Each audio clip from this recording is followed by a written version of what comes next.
Let us now move on to our first panel discussion of the day, which focuses on very timely and crucial topic, that is, skilling for AI-enabled future of retail.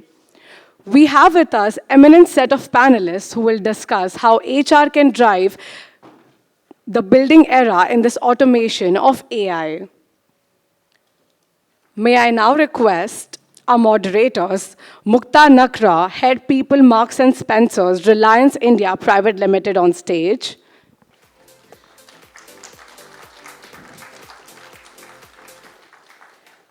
And our distinguished panelists, Aditya Narayan Mishra, MD and CEO, CIEL HR Services Limited.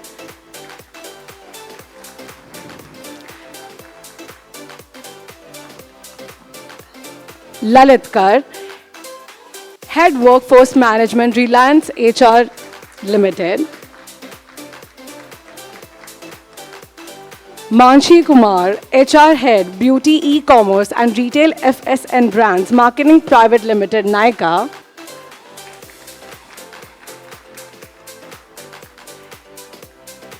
Nirav Jagad, Chief People Officer, Sugar Cosmetics.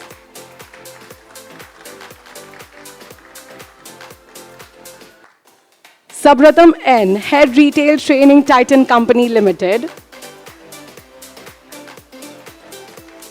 And Vinaya Rai, Market Area People and Culture Manager, IKEA.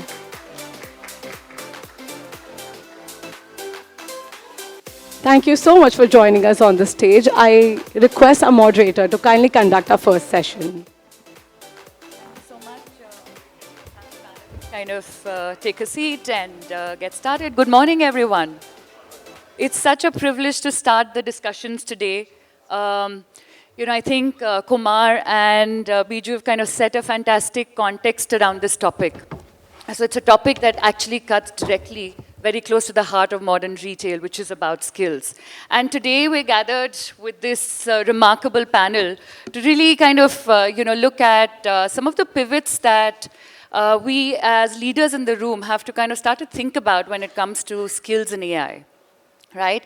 And today's conversation will try and pivot across 4 key themes that we've tried to kind of structure and discuss when we were kind of ideating or what's going to bring value to this room. The first one's going to be the evolution of skills itself. And then how do we balance the human and the AI element in the organization? It's an important one. While trying to address the real elephant in the room, the future of jobs, and then really unpacking how do we all make it come together and make it real for organizations that we lead today. So without further ado, I'm going to get us started and get right into the topic of how are skills evolving in our organizations in the world of AI. And Sabha, I'm going to start with you. I think Biju also mentioned there, the culture of Titan doesn't really stamp someone in a particular job. But equally, there are some amazing stories of how Titans kind of started to use AI at shop floor. Whether it's storytelling or training, there's some interesting stories out there. So as we look at shop floor, how is AI kind of enabling that? But while we think about how technology is supporting us there, what are some real human skills that you're protecting at the shop floor? Okay, good morning, everybody. I think, the advent of AI has been there for a pretty long time. And we at Titan started looking at it. In fact, Krishnan, our Chief Technology Officer, he spoke to me about generative AI and how it could be leveraged. And from there on, it has been a journey for us because we looked at skills which are extremely important, started with optometry, and it was an Optimate bot that we created. And this bot kind of understands everything that an optometrist would do and how it could also suggest to customers as to what lens they could buy and what would suit their personality, what kind of frame they can choose, etc. And it was put on the website for customers to leverage. And from there on, we also looked at the knowledge that can be provided to our people, right? So we spoke to subject matter experts, translated what they said into meaningful content through AI, and then, got the store teams to quickly ask questions, because some of these questions may not come to them naturally. They may ask in the way they understand. So, is your AI able to adapt to that requirement? And then it went on to translations. We said, how can AI help us in understanding the audience in the language they prefer? And hence, some of our subject matter experts who don't even understand the language started speaking that language, and it was so comfortable, right? I remember Sunil Raj, who is heading retail for jewelry. He suddenly started speaking in Bengali, in Tamil, in Kannada, and he does not understand any of these languages. But the audience was able to see him speak, and they were able to correlate and understand, right? And then we also went into quizzing some of these guys. So how can you engage? And Biju did mention that it is bit size and very small, and content which is not more than a minute, right? So how can you have a quiz of the day? How can you have 2 or 3 questions which will help you remember a few things? So all of that helps you to really get into their shoes, because attention span is too limited for them. So how do you make them understand? And if you make it exciting, if you put a recognition to that, it becomes competitive for them to take part, right? And AI has really helped us to enable all of that. Thank you so much, Sabha. So I think clearly, from the presentation that Kumar made this morning to enabling our colleagues at the shop floor, AI is really a friend in the making, right? And the more comfortable we start to get with AI, there's a lot that humans can learn from AI and get better at. It's fantastic. Thank you for sharing that, Sabha. Aditya, if I could come to you from a consulting vantage point, how do you think organizations are looking at this topic of skills, AI, in that world of large and small organizations that you may be working with? And equally, while many of us have started to talk about it, some of us could still be just experimenting, while there are some who've really, like Titans, really transformed. What's really the play in between, and what's your counsel to the room? Yeah, I think all of us know that this is here to stay, and we better foster as quickly as possible that any organization can adapt to this. It's better for that organization. What we see that there are, of course, small organizations are experimenting with some small narrow bits of AI application. It could be deploying a chatbot, it could be deploying some AI-powered micro-learning applications within their company. And we have seen large organizations, one example Sabha talked about, large organizations really deploy AI in various parts of the organization and observing the impact of it in a holistic manner. Just to give an example of a kind of a comprehensive usage is that, let's say, a fashion retailer is looking at the changing customer demands based on cities, and using that through that AI tool is analyzing, and based on that is training its own shop floor people how to upsell to the customers about the kind of products which are in trend. And then you align your visual merchandising around that, and then finally to see the NPS and of course all other metrics about sales per square feet or departments and per person, average selling price, and all of those metrics. When it all ties together, then the impact of AI is coming in. The narrow experiments which are happening is probably they stop looking at, has that person completed that course, micro-learning course, it was assigned to 1,000 people, have they completed or not? If they have completed, what is the score of that quiz score? That doesn't mean that the sales have gone up. That doesn't mean that NPS scores of the customers have gone up. So I think we have seen the entire spectrum of it. As we go forward, probably a lot more of it we are going to see. Thank you, Aditya. So clearly, I think the onus is on us as leaders, really, to go beyond experimenting in narrow depth versus kind of looking at the broader width of the organization and the interconnectedness of our initiatives. And Manashi, I'll come to you. Nykaa, e-commerce platform, and then in offline retail. How are you kind of seeing this transformation? And I think you spoke about how AI is kind of also helping you reimagine really the retail side of the business, not just e-commerce. Would love to get your perspective on that. Thanks. I think we straddle both we call it O&O, which is offline and online at Nykaa. And I think we do it quite beautifully because I think at the heart of everything that we do is the customer. And I think we are a customer-obsessed organization. So we have no choice but to kind of really make AI our friend. And as the saying goes, you keep your friends closer, but your enemy even more closer. So I think we started, early on, because beauty as an industry, as we all know, is extremely deeply personal. It's very nuanced, and where I think for us to be kind of give the same experience that we provide not only at our offline stores, but also what we provide people who do not see us and the online shoppers is extremely important. So I think the consumer journey is where we started, and I think at every step, it is AI which is, is the mission to make that consumer journey more enriching. So at Nykaa, we call, our mission is to make the entire app our best friend forever.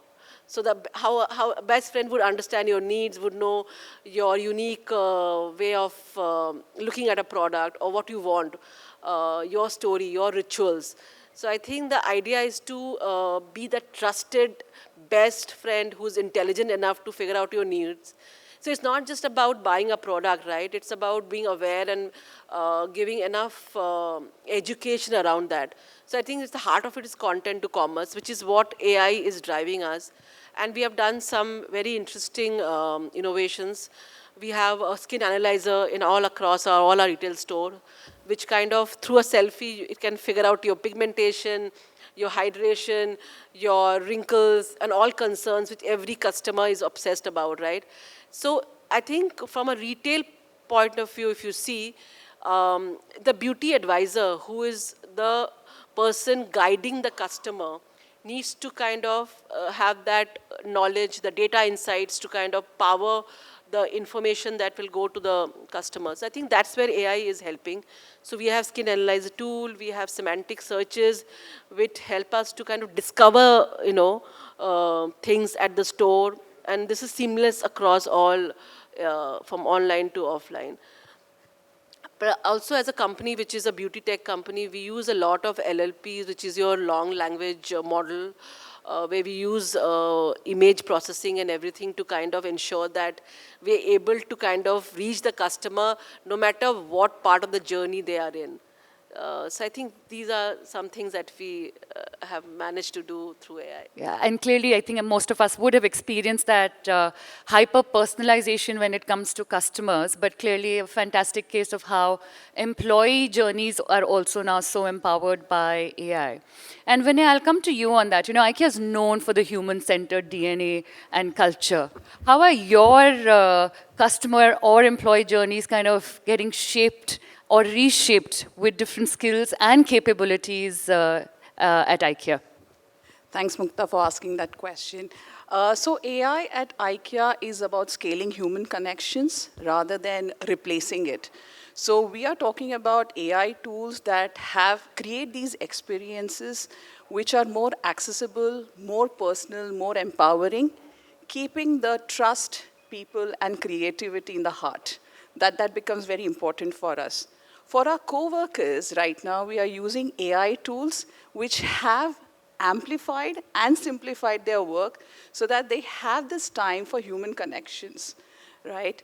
What we have also seen is for our customers, we have this tool called IKEA Creative, which allows the customers to visualize and design their own space, pick up their products, and it also empowers them, and they are also proud of their creativity, I must say. What we are doing right now with AI tools is also about looking at the demands and then managing inventory so that we reach out to the customers wherever and whenever they need. So if you look at it, in totality, we are talking about future-proofing our people, not just our systems. So that's our take with AI right now. Fantastic. Thank you, Vinaya, for sharing that. So clearly, when we look at purely the skills, humans now have to kind of start to learn smarter while machines are learning faster, very, very clearly. And Nirav, it brings me to you. I think we've heard you kind of talk through how technology and AI is kind of integrated in your entire funnel. But what are some of those human skills that you are protecting while all of this shift is happening from your integration of technology in the business? I think it's pivotal to balance this out, right? I mean, people in this room and outside should know that AI is also creating a lot of insecurities among people.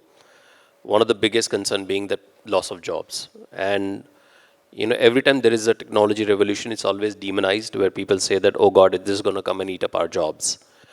People need livelihoods. People need to put food on the table for their families. And we have to operate from deep empathy when we talk about technology revolution. We had similar case when computers came about. The banking sector was shaken right from the bottom. Everybody was thinking, oh God, everybody's going to lose I'm going to lose my job. And we are experiencing very similar situation right now. We know what's happened to a lot of tech organizations. I remember hiring fresh engineers from tier 1 engineering colleges at astronomical salaries, but those are gone now, right? Because today AI is replacing a lot of coding. Coding has become so much easier. So a lot of those jobs have evaporated, and those people are feeling extremely nervous. Big elephant in the room right now for all of us to answer is that how are we going to really address this massive insecurity that people are faced with? So when we do talk about adoption of AI, I think there is a massive, massive responsibility on all of us to ensure that we are helping people navigate this change and transition. Because for you and me and a lot of other people in this room, it might be signing off, approving a budget, approving a new process improvement. The impact of that could be that somebody might lose a job. And we really need to now go right at the bottom of the pyramid and think about those people, build them, skill them such that they're able to build along with the organization rather than shunting them out of the process, right? So that, I think, is big responsibility we all need to shoulder. The word is empathy. Thank you for sharing that. Of course, that's one skill that we know no AI or technology can replace. It's really a skill for the future in that sense. So Lalit, I'll come to you next. What are some of those, should we be now in this new era of different skills that are coming to forefront? How do we actually now evolve skilling differently when it comes to our workforce? Is there a need for us to think differently about how we skill our people? Yeah, I would start telling that AI is not making the skills, the soft skills particularly, obsolete. In fact, the case is just opposite. It is now the importance of soft skills has really increased manifold, and it is being held by AI. Having said that, traditionally, what are the kind of training we used to give? It was mostly focused on things like operational efficiency, like billing speed and compliance management, those kind of things. Now AI is going to take most of these things actually, and that is where the balance comes. We need to really teach people how do we more sensitive, how do we more empathetic, those kind of things to really connect with the customer better. And people can do what machine cannot do. Basically, that is where the complementarity comes. Now, for example, let me speak about an electronics organization where there is a lot of consultative selling. Now, we can teach with a lot of simulation through AI-powered technologies as to how to really creating a avatar of an irate customer and teaching the sales associate how to really respond to those kind of questions. So basically, we are skilling much better. Yeah. And then, for example, storytelling. Okay, with how does AI help there actually? And suppose a customer, we have now data of all the customers. A customer steps in whose past history is with us. Suppose he always buys casuals, and for the first time he's buying a formal shirt. So the associate can ask that, are you getting ready for a business meeting or something like that? Can I suggest this tie, because this goes perfectly with that. So things like that. And now, again, the question of really investing, whether we are under-investing in the skills like the soft skills. Actually, we should do the opposite. In fact, we need to really invest a lot in that.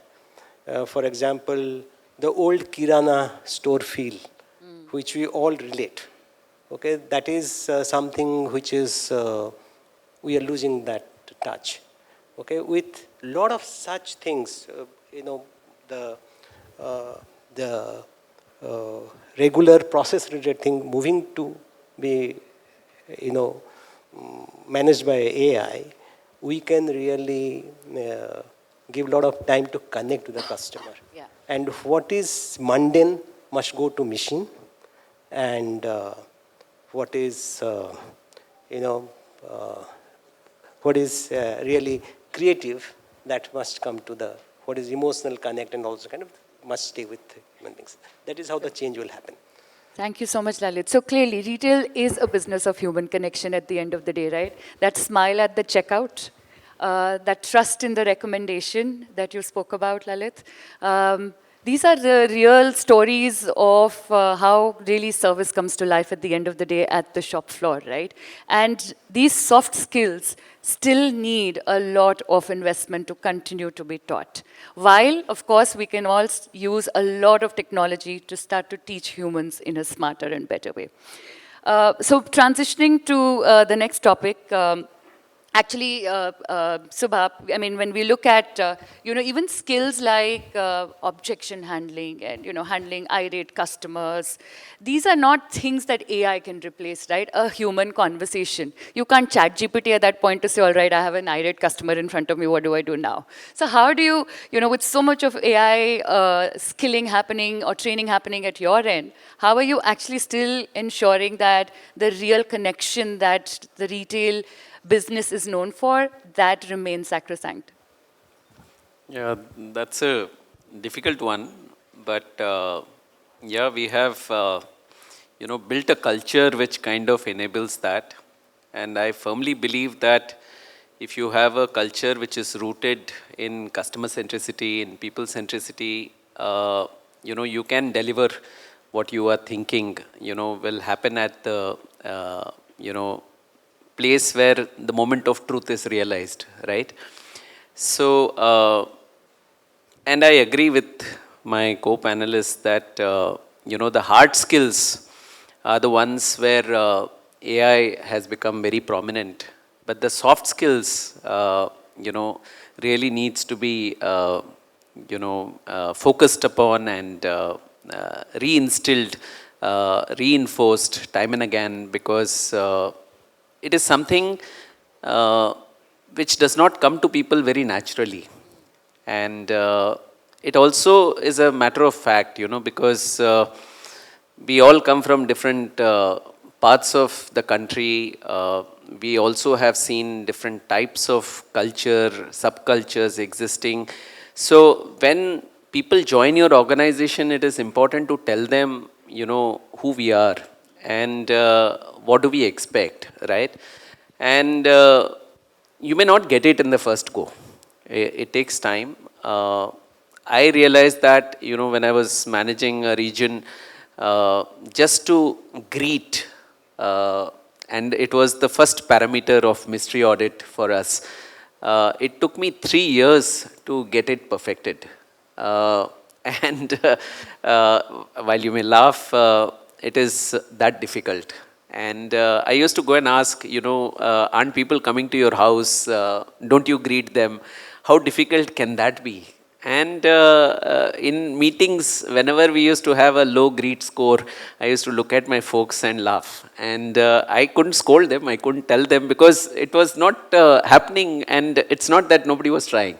Everybody was putting that effort. But ultimately, we managed to improve the scores, but it took 3 years. So soft skills, have to be continuously reinforced, And we do have journeys. We create very, very long PPTs on, how to talk to the customer, how to engage with the customer, how to ensure that, you deliver what is required. Also, be prepared for the uncertainties that are there in the retail environment. You can't prescribe or you can't customize those things because customers are very well informed and they can put you into spot of bother. Googlies and Dusras are coming every second day, right? So how do you adapt yourself to that and how quickly can you think? Those are the aspects where we are focusing. Lovely. Thank you for sharing that, Sabha. So, Nirav, you spoke about the elephant in the room. And, all of us in this room are actually at that point where we have to ensure that there is realism with reassurance. So, how do you, while the conscious decisions around what is the impact on people of every decision, how do you bring that awareness across your employee groups to say, between realism and reassurance, there is a need to continue to keep learning as well to remain relevant? See, I think this is a lot to do with normalizing change, right? I mean, as an organization, we have a fundamental responsibility to normalize change. AI is just another change. The moment you start to make it too big a problem, people start to wonder that, is this a mountain I even want to scale or I want to give up? And that, I think, is a how we define the problem statement. The moment you say that, oh, AI is the big wave coming, you have to do it, otherwise you lose your job, I don't think we should be really addressing the conversation from that standpoint. The conversation should be that, look, in the past 5-10 years, you managed these changes. This is just another change.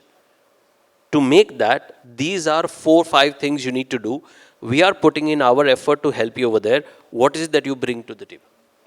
I think that's more of a practical and pragmatic conversation rather than us saying, oh my God, you know what? AI is coming and eating up jobs.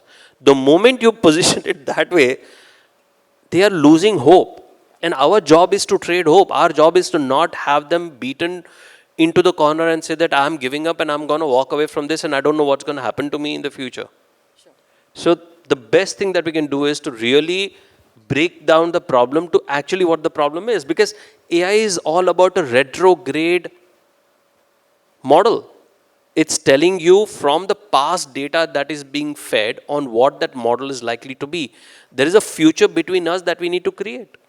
And these are the people on the floor who are going to engage, have the people who come into the store feel very happy about being in that store.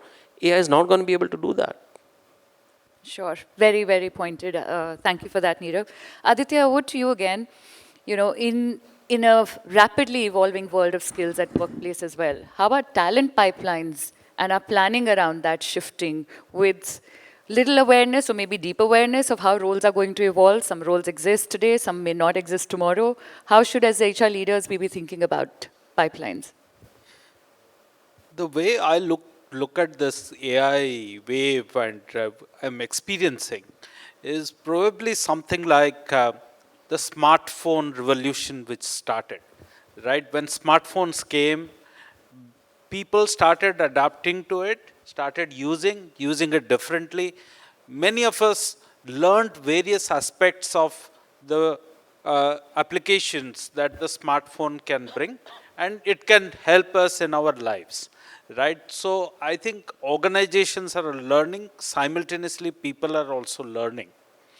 So in the process, like our life has changed from SMS to WhatsApp, let's say, uh, or many phone calls to today message, and so many applications. So similarly, in the kind of recruitment and retention and development, all these efforts, I'm seeing slow changes, gradually things are changing. For example, the number of technology professionals that retail organizations had, let's say 10 years ago, to today, is huge difference. The skills that were required for technology professionals in retail to then to now is very different. And talking about soft skills, the way the life of somebody on the floor or the supervisor, or maybe somebody who's in the back room in the supply chain, the skills that the work that they were doing is now changing because there are other tools which are helping them. And sooner or later, they have to adapt more and more to this. It's a probably an organic process which will happen. Like smartphones, there was no training program how to use smartphones, right? So we all learned, and employees also learned. Uber did not teach us how to use this app. We all learned. So similarly, I think in enterprises, the AI tools which will come, which have started coming, they will be many times more intuitive than what they were in the past. So the skills that we are looking at, definitely soft skills, more importance on soft skills are more importance on human capabilities are today seen. The way leaders are hired into the retail industry, it's how comfortable you are with AI. What is the kind of innovation that capability that you bring? How agile you are in your thinking and execution. I think some of these skills are becoming more important than what it used to be in the past. Like earlier, process orientation, your ability to follow standards. This was a very key aspect in terms of various parameters that we looked at while recruiting. Now, agility has become such a learning ability has become a very strong competence. So these are some of the changes that I am seeing. So clearly, I think talent conversations are not so much about technical skills anymore, but a lot more about the soft and the fuzzy things that leaders have in the past probably not really spoken too much about. Manashi, in a young organization like yours, are you seeing roles evolve even in the short duration that Nykaa's been existing? Like how are roles kind of evolving at your end? Oh yes, I mean, there is just so much happening as far as roles are concerned, and I'll talk because this is mainly retail, so let me talk about from the retail point of view. We see our store managers' roles evolving. We see our beauty advisors' roles really getting disrupted. So earlier when you used to hire a beauty advisor, you look at a fresher who is interested in a beauty course or has done some kind of skilling in the beauty area, right? Now you're looking at the beauty advisor, as I said earlier, needs to be a trusted friend, because our large user base, when they are shopping or when they are at a retail store, they are looking at that beauty advisor to give them guidance on something which is very deeply personal to them. So the kind of skilling and upskilling which is required when we hire and when we bring them on board and when they train them further on has gone through a lot of changes, especially that we see. So I think more than just understanding of the product or what you're selling, it's no longer a sales job. It's more of an EQ, IQ, DQ, SQ, because you need to get to the core. You need to understand the customer so well. So all of these, and we all have spoken about this, how soft skill is playing a huge role. I think we see those roles changing every day. And even store manager, beauty advisor is one thing, store managers also, because now they no longer there's a huge operational oversight that they anyway need to do. Now they are going to be now tasked about understanding data, understand discovery, understand why the person would buy a certain product, and how you make them aware. So entire content to commerce, and the store manager's role also greatly getting disrupted. So I think a lot of changes. Very interesting, right? So it's not just the tech role that Nirav spoke about that, existed at exorbitant cost a few years ago, don't exist today, but even the traditional roles are evolving so rapidly that it is really incumbent upon us to support that journey of transformation at that level as well. Vinay, I'll come to you. IKEA is gold standard when it comes to kind of looking at the day-to-day experience that you guys give to the customers. So how are you making it real, this whole friendship between humans and AI at your shop floor level? Because it's about really, at the end of the day, starting to make it live in the culture. So we believe in design for dignity. So all the AI tools that have been designed, it keeps the human agency in mind. It may be a co-worker assistant or a customer support. Co-workers need to be valued, need to be seen, need to be heard in every interaction, right?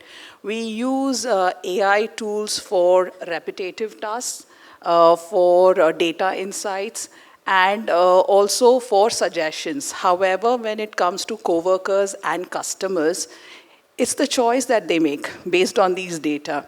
So if you look at it overall, I would summarize it by saying AI assists and humans decide. So that's where we are creating that balance with the entire, AI as well as the human aspect. Lovely.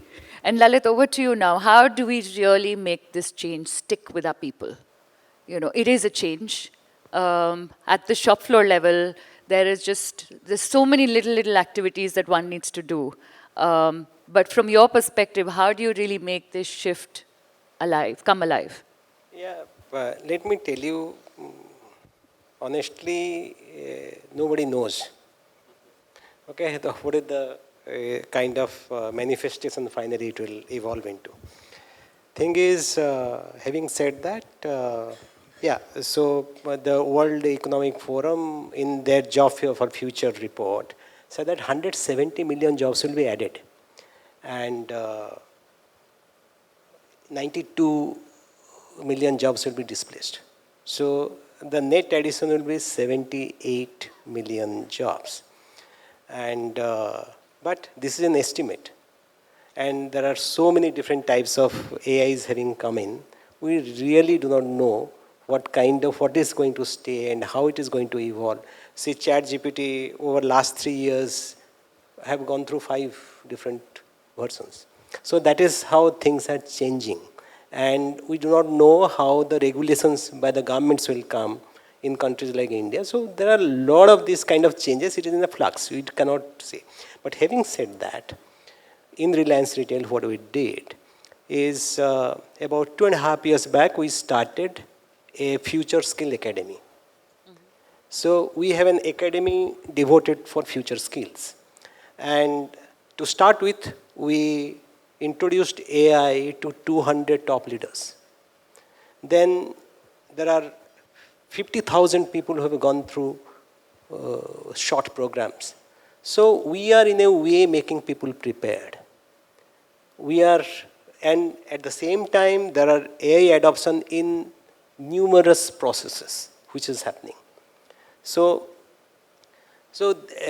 we have, like, whether you talk about content development, whether you competency-related interviews, everywhere we are deploying AI.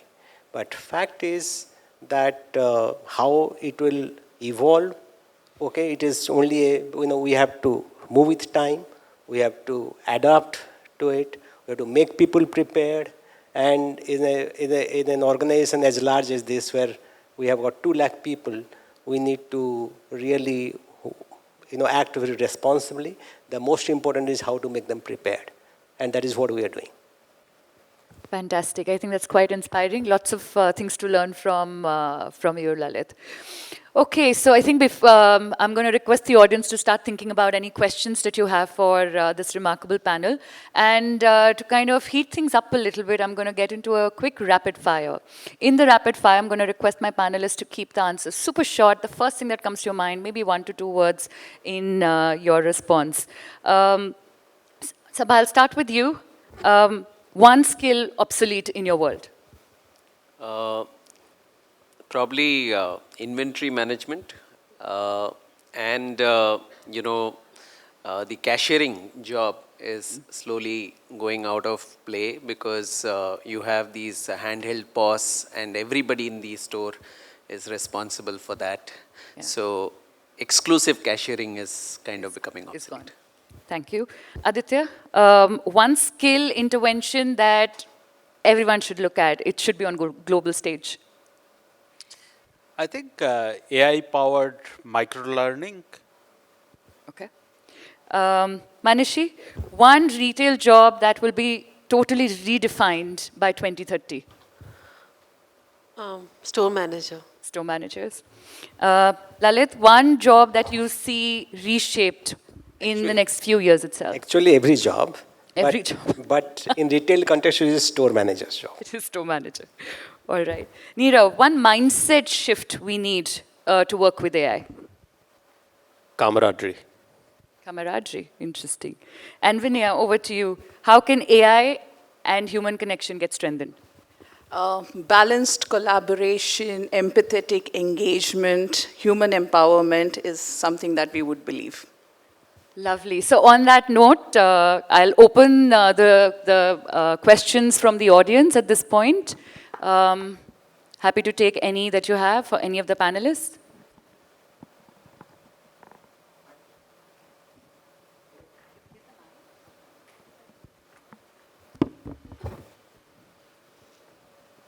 Hi, thanks for the wonderful panel.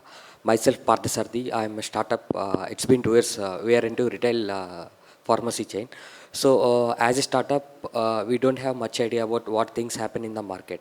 So if you hire any new people, manforce, so they will be coming and going because there is no proper ESOPs. So what is the advice for us to build strong ESOPs? Sorry, I lost the question. What's the question? Can you repeat the last part? So how to build strong ESOPs across the company? ESOPs, okay. Yeah. Can I respond to this? Yeah, Is that okay? Org has to build value.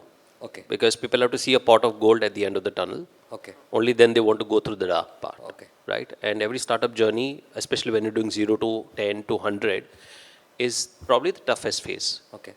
And it requires a lot more than just the capability to go through that phase. Okay. Right? People get very personally invested in these things. Unless they realize that pot of gold, the ESOP can be just a paper that can be thrown in a bin. Okay.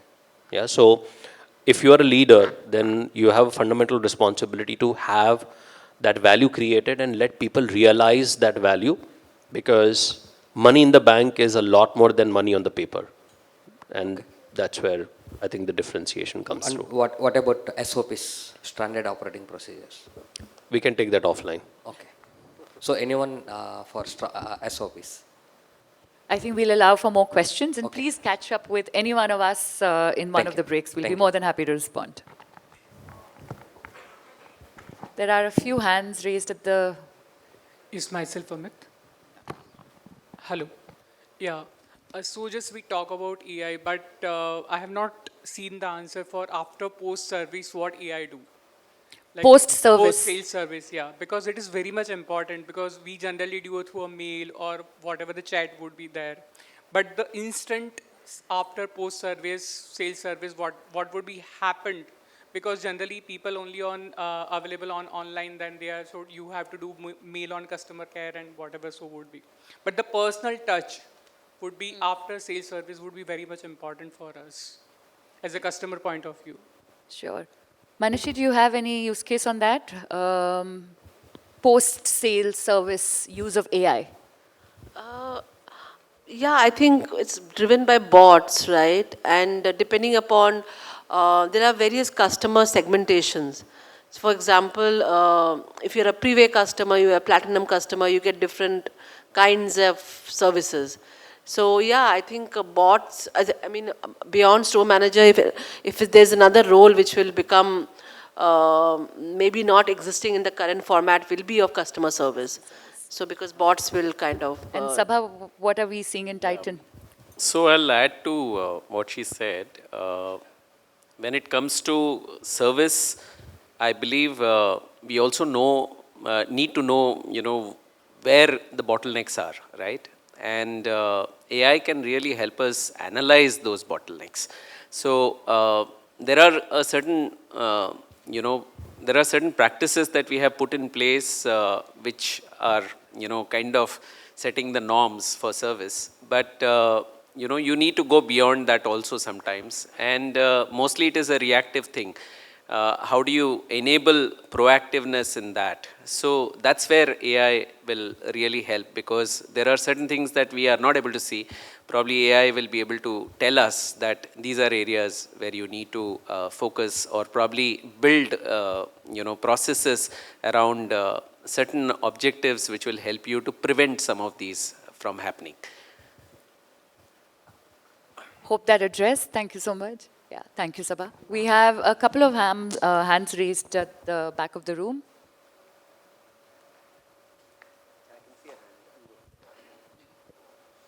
Good morning. Good morning. Greetings to the panelists and all my colleagues present here. So I have a question directed to Mr. Sabha. So specifically in terms of Gen Zs here, I want to speak for them. I think there's a lot of confusion for us, right? We are right into the center of attraction. There's a lot of confusion of what to, chase, what to do in terms of, when you're chasing such opportunities in these companies, right? So I just, in context of AI in perspective, when you're looking at young talents, what are the traits, the skills when you are looking at young leaders in them? So just that. Okay, the most important trait for me is accountability. Okay, and let me give you an example. See, there is a certain salary that we all get, right? And if you continue to improve on that salary, you grow.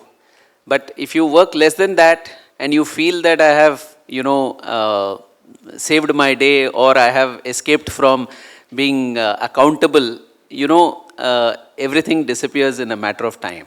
So it is very important for us to see how we can take responsibility without being asked. And I would like to see folks who are thinking, who are applying, who are doing a little more. And in my entire journey, when I had looked at my boss and I had felt that, I'm able to simplify his job, his role, and have almost taken up what he was doing, I literally shifted into that space. And that's how my growth trajectory has been. So it's very important to, ask for it and relentlessly push, because our limits are, what we set for ourselves. We have unlimited potential, and that's what needs to be unleashed. Yeah. Thank you. This question is for Manashi. Hi, I'm Sonia. I wanted to understand at Nykaa, how would you enable your co-workers with the usage of AI, protect the customer trust and data privacy? Yeah, so I think, like I said before, we have many on-the-job learnings that are happening as we speak. So there are structured and there are unstructured ways of learning. So some of them we have to do because there's no other way, because we are pushed to kind of create those learnings for our people so they can deliver better service, they can able to kind of, really engage with the customers. And some we are doing through projects. So we have created pods within the company. So there are some large pods which are run by tech team. Then they're also run by business teams. So I think learning is something that is now a philosophy. And we know that, you need to see, a lot has been spoken about AI and everybody is talking about it, but how adequately can you speak about it is something that you create a FOMO in the organization. So if I know my colleague is talking a lot, I will suddenly feel that, oh my God, I need to do. So I think it's a push learning, it's a lot of those that you keep hearing, but how do you kind of facilitate that in the day-to-day working is where the challenge comes. So we are trying to kind of figure out, we do not have a clear answer to this, but I think with a clear intent to upgrade skills of our employees, because I think any generation, whether it is a Gen Z, we have 5 generations of people working with us. I think heart of every, if you look at the core, they all want to learn. And now learning is it's no longer a luxury, you need to learn. So I think we create those modules, we kind of enable those structures, the system, the org designs to come together where they're able to upgrade. And also a lot of their promotions, their elevations in the company are linked to those learning. So you are only promotable if you have picked up a skill, right? So that pushes you to kind of make sure that you are able to learn. So I think the system has come together to enable this is what I would say. Thank you. All right, I think we're at top of the scheduled time. So I thank you so much to the panel members for such a wonderful and remarkable conversation, and to the lovely audience as well. I think my top 3 takeaways from this panel are primarily soft skills will continue to be a focus area. And it isn't AI versus humans, it's AI with humans that's going to power the future of businesses. And equally, transformation that requires scale has to be connected. So it's really the ecosystems that we build around it that's really going to shape the future of technology and AI-powered retail organizations. And on that, a huge thank you to all my panelists. Thank you so much, everyone.